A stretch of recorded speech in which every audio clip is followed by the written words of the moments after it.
Dari Kota Ambon kita ke Kota Tual Tribuners, harga bawang di pasar Kota Tual turun jadi Rp30.000 per kilogram.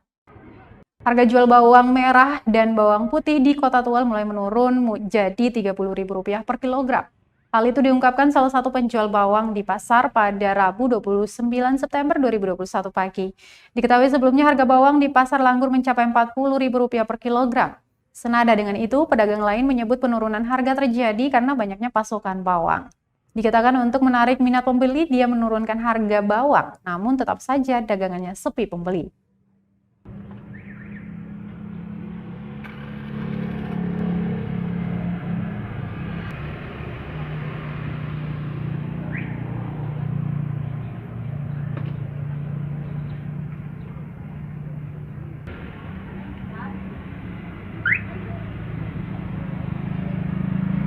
Terima kasih sudah nonton.